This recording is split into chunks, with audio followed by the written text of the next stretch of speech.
أعوذ بالله من الشيطان الرجيم بسم الله الرحمن الرحيم والذين كفروا وكذبوا بآياتنا أولئك أصحاب النار هم فيها خالدون يا بني إسرائيل اذكروا نعمتي التي أنعمت عليكم وأوفوا بعهدي أوفي بعهدكم وإياي فارهبون صدق الله العلي العظيم والذین کفروا وکذبوا بآیاتنا، اور وہ جو کفر کریں اور میری آیتیں جھٹلائیں گے وہ دوزخ والے ہیں۔ ہم فیہا خالدون، ان کو ہمیشہ اس میں رہنا ہے۔ یا بنی اسرائیل اذکروا نعمتی التی انعمت علیکم، اے یعقوب کی اولاد یاد کرو میرا وہ احسان جو میں نے تم پر کیا۔ یعقوب کی اولاد سے کون لوگ مراد ہیں؟ اور بنی اسرائیل میں اسرائیل کسے کہتے ہیں؟ مفسر فرماتے ہیں کہ اسرائیل یہ عبرانی زبان میں عبداللہ کے معنی میں، اسرائیل یہ عبرانی زبان کا لفظ ہے جس کا معنی ہوتا ہے عبداللہ یعنی اللہ کا بندہ۔ یہ حضرت یعقوب علیہ السلام کا لقب ہے۔ قلبی مفسر نے کہا کہ اللہ تعالیٰ نے یا ایھا الناس اعبدوا فرما کر پہلے تمام انسانوں کو عموماً دعوت دی، پھر اذ قال ربک فرما کر ان کے مبدا کا ذکر کیا، اس کے بعد خصوصیت کے ساتھ بنی اسرائیل کو دعوت دی۔ یہ لوگ یہودی ہیں اور یہاں سے سیقول تک ان سے کلام جاری ہے، کبھی بملاطفت انعام یاد دلا کر دعوت کی جاتی ہے، کبھی خوف دلایا جاتا ہے، کبھی حجت قائم کی جاتی ہے، کبھی ان کی بدعملی پر توبیخ ہوتی ہے، کبھی گزشتہ عقوبات کا ذکر کیا جاتا ہے۔ تو اسرائیل کس کا لقب ہے؟ حضرت یعقوب علیہ السلام کا۔ تو مطلب یہ ہوا کہ یعقوب کی اولاد، اسی لیے امام اہل سنت سیدی سرکار اعلی حضرت رضی اللہ تبارک و تعالی عنہ نے اسرائیل کا معنی یہاں یعقوب فرمایا۔ سبحان اللہ، کیا فرمایا ہے؟ ہاں، جو تفسیر کا نچوڑ تھا وہ امام اہل سنت نے ترجمہ فرمایا ہے۔ یاد کرو میرا وہ احسان جو میں نے تم پر کیا۔ مفسر فرماتے ہیں کہ یہ احسان کہ تمہارے آباء و اجداد کو فرعون سے نجات دلائی،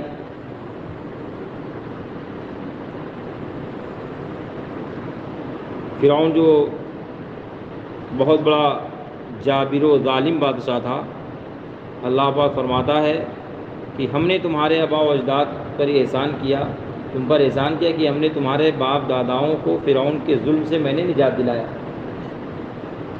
دریا کو پھاڑا کہ دریا میں تمہارے آباء و اجداد کے لیے میں نے راستہ بنا دیا اور فرعونیوں کو میں نے ڈبو دیا اس کے اندر۔ ابر کو سائبان بنایا، مقامی تیہ میں جب یہ تھے بہت زبردست دھوپ تھی تو اللہ تعالیٰ نے بادلوں کو سائبان بنا دیا تھا کہ یہ دھوپ میں نہ رہیں۔ ان کے علاوہ اور احسانات جو آگے آتے ہیں ان سب کو یاد کرو، اور یاد کرنا یہ ہے کہ اللہ تعالیٰ کی اطاعت و بندگی کر کے شکر بجا لاؤ۔ کسی کی بھی یاد منانے کا مطلب، جیسے 14ویں شب آج آئے گی تو ہم اپنے مرشد برحق کے نانا حضرت سرکار مفتی اعظم رضی اللہ تبارک و تعالیٰ عنہ کی یاد مناتے ہیں۔ تو یاد منانے کا مطلب کیا ہے؟ 25ویں شب جب آتی ہے سفر المظفر کی تو ہم سرکار اعلی حضرت کی یاد مناتے ہیں۔ 12ویں تاریخ جب ربیع الاول شریف کی آتی ہے تو رسول پاک کی یاد مناتے ہیں۔ 11ویں میں غوث پاک کی یاد مناتے ہیں۔ تو ان سے یاد منانے کا مطلب کیا ہے؟ قرآن فرماتا ہے کہ ہم نے جو تم پر احسان کیا اس کو تم یاد کرو، تو یاد کا مطلب کہ ہاں بہت احسان کیا تھا انہوں نے مجھ پر، بس ہو گیا یاد۔ یاد کرنے کا مطلب مفسر فرماتے ہیں کہ یاد کرنا یہ ہے کہ اللہ تعالیٰ کی اطاعت و بندگی کر کے شکر بجا لاؤ۔ ایسے جس کی بھی یاد کرو تو ان کی یاد کا مطلب یہ کہ بھئی انہوں نے جو کارنامے انجام دیے اور جو میرے عمل کے اعتبار سے آسان ہے کہ اس پر ہم عمل کر لیں گے، اس کو عمل میں لانا، یہ یاد ہے حقیقت میں۔ یہ نہیں کہ زبان سے خالی ذکر کر دو، آدھا گھنٹہ 1 گھنٹہ 2 گھنٹہ 3 گھنٹہ بیٹھ کر کے وقت گزار دو، اس چیز کا نام یاد نہیں ہے۔ یاد کا نام ہے کہ ہم اس لیے بیٹھتے ہیں 1 گھنٹہ 2 گھنٹہ 3 گھنٹہ کہ ہم ان کے کارناموں کو سنیں گے، ان کی سیرت کے اہم گوشوں کو سماعت کریں گے۔ اللہ تعالیٰ مجھے ان کی سیرت پہ عمل کی توفیق عطا فرمائے۔ یہ نیت کر کے جب آپ بیٹھیں گے اور یہ سوچیں گے کہ ہم ان کی سیرت کو پڑھ کر سن کر کے ہم اپنے رب کی اطاعت کریں گے تو اس کا فائدہ ہوگا۔ فرماتے مفسر کیونکہ کسی نعمت کا شکر نہ کرنا ہی اس کا بھلانا ہے۔ اللہ، یعنی اللہ نے جو نعمتیں عطا کی ہیں، آپ اپنے بدن کے اعضاء کو دیکھ لی، بدن میں جو اعضاء ہیں کوئی اعضاء معمولی نہیں ہے۔ بدن کے جو حصے ہیں وہ حصوں میں سے کوئی بھی حصہ معمولی نہیں، تھوڑی سی تکلیف ابھی دیکھیے انگلیوں میں ہو جائے تو پتہ چل جاتا ہے کہ ہاں کتنی اہمیت اس کی ہے۔ اور پھر آنکھ کی نعمت، کان کے سننے کی نعمت، ناک کے سونگھنے کی قیمت، ان سب کی نعمت تو اور بدرجہ اعلیٰ ہے، تمام نعمتوں پہ سب سے بڑھ کر کی نعمت ہے یہ سب۔ ان نعمتوں پر ہم کبھی غور کریں اور یہ سوچیں کہ اللہ نے اتنی بڑی نعمت مجھے عطا فرمائی ہے۔ کبھی اگر ہماری بند ہو تو ہمیں کچھ نہیں نظر آتا ہے، کانوں کی سماعت اگر بند کر دی جائے تو ہم کچھ نہیں سن سکتے، ناک سے قوت شامہ کی نعمت اگر ختم کر دی جائے تو پھر ہم کو بدبو اور خوشبو میں کچھ پتہ نہیں چل پائے گا کہ کون سی بدبو کون سی خوشبو۔ یہ بولا کہ بہت بڑی نعمت ہے، ان نعمتوں کو جو ہم یاد کریں تو نعمتوں کے ساتھ میں ہم کو اطاعت الہی کرنا چاہیے کہ مولا تیرا بہت بڑا شکر ہے، تیرا کرم ہے کہ تو نے مجھے ایسی ایسی نعمتوں سے نوازا ہے۔ یہ انسان جب یاد کرے اور یاد کرنے کے بعد اطاعت الہی میں اپنے شب و روز کو گزارے تو اس کا مطلب ہوگا کہ ہاں بندہ اپنے رب کو یاد کر رہا ہے۔ وَأَوْفُوا بِعَهْدِي أُوفِ بِعَهْدِكُمْ، اور میرا عہد پورا کرو، میں تمہارا عہد پورا کروں گا۔ رب کیا فرماتا ہے کہ تم میرا وعدہ پورا کرو، میں تمہارا وعدہ پورا کروں گا، یعنی تم ایمان و طاعت بجا لا کر میرا وعدہ پورا کرو۔ وعدہ یہی تھا، یہ اس طرف اللہ پاک ارشاد فرماتا ہے کہ جب ہم نے دنیا کو بسانا چاہا تو میں نے تمام انبیاء کرام کی روحوں کو جمع کیا، تمام مومنین کی روحوں کو جمع کیا اور سب سے وعدہ لیا تھا ایمان لانے کا۔ اور کس پر؟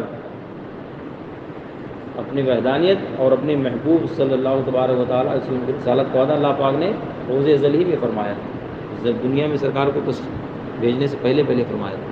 اسی وعدے کو اللہ پاک یاد دلا رہا ہے کہ تم میرا وعدہ پورا کرو، میں تمہارا وعدہ پورا کروں۔ تو مطلب اس کا کیا ہے؟ یعنی تم ایمان و طاعت بجا لا کر میرا عہد پورا کرو، میں جزا و ثواب دے کر تمہارا عہد پورا کروں گا۔ اس عہد کا بیان آیت کریمہ وَلَقَدْ أَخَذَ اللَّهُ مِيثَاقَ بَنِي اسرائیل میں وَإِيَّايَ فَارْهَبُونِ، اور خاص میرا ہی ڈر رکھو۔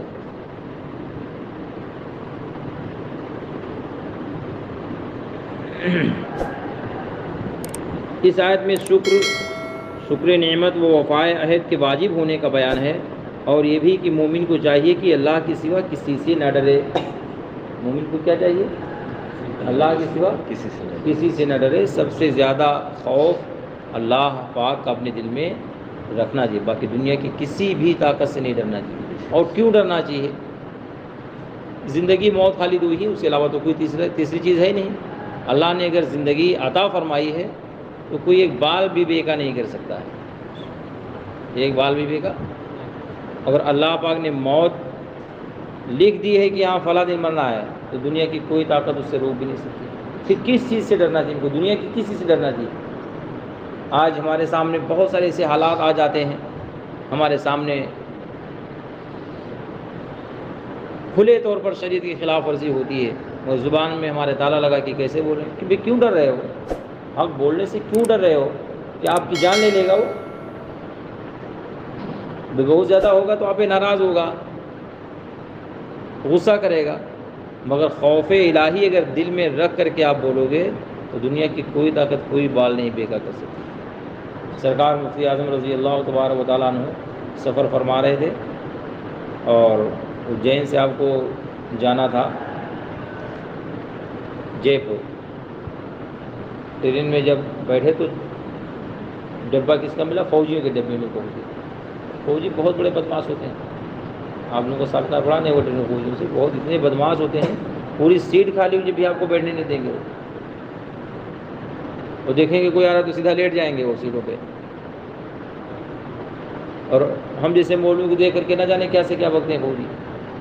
اور سرکار مفتی اعظم رضی اللہ تبارک و تعالیٰ عنہ جب تشریف لے کر کے گئے تو بیٹھنے کی جگہ ان لوگوں نے دیا، اور سرکار مفتی اعظم اپنے ذکر و اذکار میں مشغول تھے۔ اسی میں ان لوگوں کی کیا سوچی کہ بیٹھے ہوئے ہیں تو حضرت سیدنا مریم رضی اللہ تعالیٰ عنہ کے شان میں توہین کرنا شروع کیا ایک فوجی نے۔ کس کی شان میں؟ حضرت مریم کی شان میں۔ سرکار مفتی اعظم نے جیسے سنا بہت تیزی کے ساتھ میرے ڈانٹا، حالانکہ بہت نحیف تھے، بہت کمزور تھے سرکار مفتی اعظم، ایسا نہیں کہ بہت طاقتور یا بہت بھاری بھرکم جسم والے تھے، بہت ہلکے دبلے تھے۔ حضرت نے جو سنا غصے میں آیا، بہت ڈانٹا۔ اس نے کہا کہ بابا میں آپ کے تو نبی کے بارے میں نہیں ہم کچھ کہہ رہے ہیں، آپ کے نبی آپ کے رسول کے بارے میں تو نہیں کہہ رہے، ہم تو مریم کے بارے میں بول رہے ہیں۔ سرکار مفتی اعظم نے فرمایا کہ ہم لوگ الحمدللہ اللہ کے ہر نبی کی تعظیم کرتے ہیں، ہم کسی نبی کی توہین برداشت نہیں کرتے۔ یہ حضرت نے ڈانٹا اور بالکل وہ سہم گیا۔ اب خالی حضور مفتی شریف الحق صاحب ساتھ میں تھے، سرکار مفتی اعظم تھے، پوری فوج پورا ڈبہ فوجیوں سے کھچا کھچ بھرا ہوا تھا۔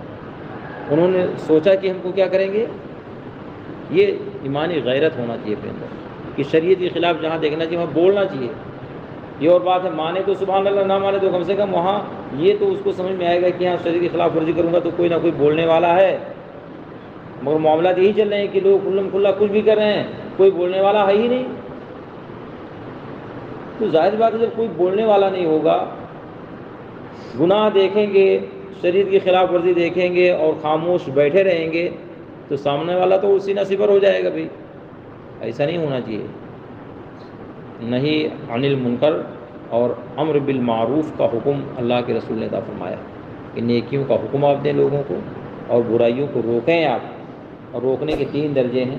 پہلا درجہ ہے کہ طاقت کے ذریعے سے روکو، آپ دیکھ رہے ہو کہ شراب پی رہا باٹل اسٹیل کر پھینک دو، یہ نہیں اگر آپ کے پاس ہے تو اپنی زبان سے کہو کہ یہ چیز غلط ہے۔ اگر کوئی بھی شریعت کے خلاف کسی بھی کام میں کرے یہ شریعت کے خلاف غلط ہے، آپ اسے باز آ جاؤ۔ اور یہ بھی نہیں ہے تو تیسرا درجہ یہ ہے اپنے دل سے اس کو برا جانو، اور دل سے جب برا جانو گے تو اس کے ہاں میں نہیں ملاؤ گے کہ ہاں اب ہمارے یہ بڑے ہیں، ہمارے بھائی ہیں، ہمارے چچا ہیں، ہمارے تایا ہیں، کچھ بھی کرنے دو چلو ان کے ساتھ میں رہو۔ کیا پھر آپ دل سے برا؟ دل سے جب آپ نے برا جانا تو ساتھ ہی نہیں دو گے ان کا۔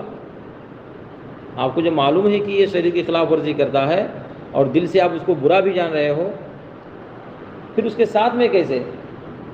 رسول پاک فرماتے ہیں اور یہ ایمان کا سب سے نیچا درجہ ہے۔ دل سے برا جاننا کیا ہے؟